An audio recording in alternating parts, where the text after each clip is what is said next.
105 points, 130 goals. We got to check this one out. This is a Xavi 4-3-3 tactic. It says 22-23. I assumed it was for the 22-23 season. However, this was for FM22 instead. I just found it, saw the title, and thought, hell, I'll give it a try.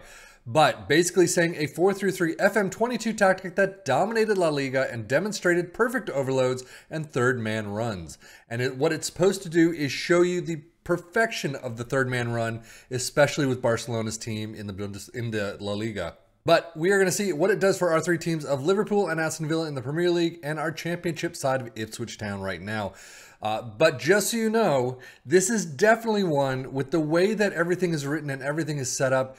This is one that you need to take control of yourself for it to work. This is not a throw it on holiday and let the computer do all the work like I've done here. This is definitely one you need to get your hands into and kind of massage into your team. So with that said, let's head to the Premier League and see what actually happened with our two teams. Now, right off the bat, if you take a look all the way down here, you can see that this is the winter update. Everything from here on out, I believe, is all winter update material. You can see 10 points deducted from Everton. Oops. But in the league itself for this tactic, Liverpool in 5th place with 79 points, 70 goals. Not the greatest of feelings right now. Aston Villa in 7th. We've seen some that have done better, some that have done worse. 7th place, though, is probably not the greatest of pickups for them. 61 points, 56 goals.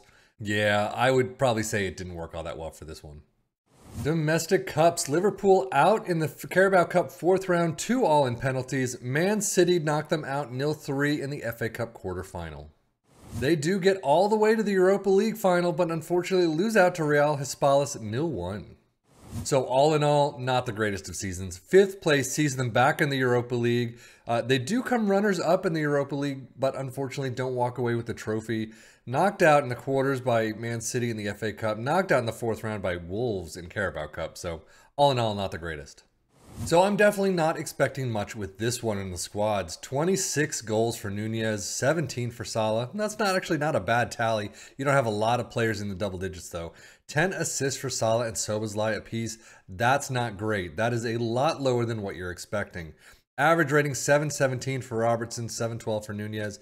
Yeah, usually you at least have one player in the 7.3s. Not this time around. Well, continuing this tradition, no domestic cup trophies at all for these two teams. Carabao Cup 4th round, you're knocked out against West Ham 1-2, and then FA Cup 4th round, you're knocked out against Sunderland 1-2. Aston Villa not able to get past the Europa Conference League round of 16, losing out to Roma. So yeah, all in all, this didn't work for either team. Aston Villa coming in 7th place. Still, they're expected to be in 10th, so not a bad climb, but unfortunately we've seen better. Out in the round of 16 in the Conference League, out in the 4th round of the FA Cup and the Carabao Cup. Yeah, it didn't work. We see a couple more green here at least, but 25 goals. You could see Ollie Watkins, 17 for Moussa Diaby. Not bad totals again, but assists are slightly down from usual. 14 for Douglas Luiz, 13 for Moussa Diaby, but average rating, you get Moussa Diaby with 717. Definitely not the data hub that we usually see from Liverpool. Usually they're up really high in the attacking side, but unfortunately this time around, they're just not there. And if we switch to Aston Villa, they're not there either, and even less than the Premier League average at times.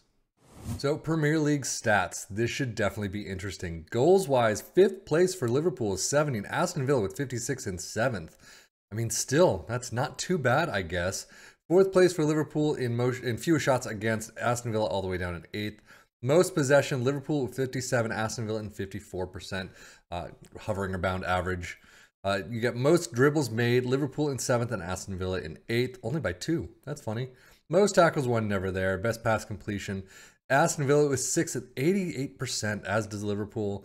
Most shots for Liverpool in 8th. Well, how did it do for our championship side of Ipswich Town? As you can see, 7th place, 72 goals, 74 points. Definitely not where we've seen them in the past. Again, they're expected to be around 10th place. So they've climbed up a little from where they're supposed to be, but unfortunately just not high enough. And only one away from playoff promotion spots too.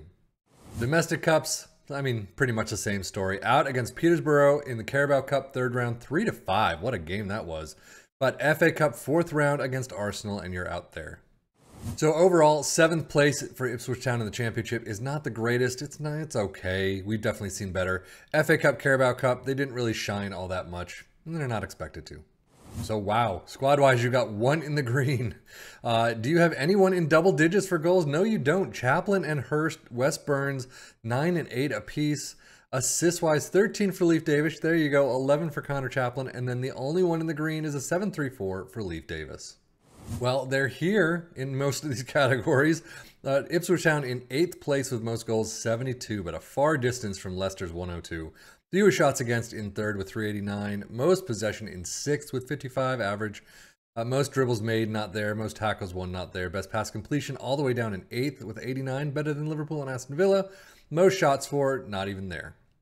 So with that said, let us take a look at this tactic. It starts with a sweeper keeper in support, fullback on the left in attack, a inverted wingback in support on the right, ball playing defenders in the central spots and defend, a DM in support just above them, and then on the midfield line, a Mazzala in support next to a CM in attack. And there are individual player instructions, so we need to take note of that.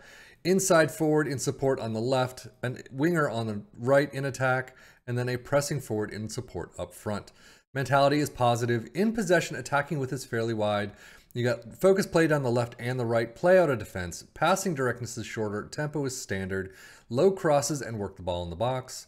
In transition, counter press, distribute to the back line and take short kicks. And then out of possession, a high press line of engagement, a higher defensive line, trigger press much more often, prevent short goalkeeper distribution, and that's it. So how did it do for our 3 teams? Not all that great. Ipswich Town in 7th. Yeah, again, it's a little bit of a climb, but still could have been a lot better. Liverpool and Aston Villa. Liverpool in 5th is a huge drop for them.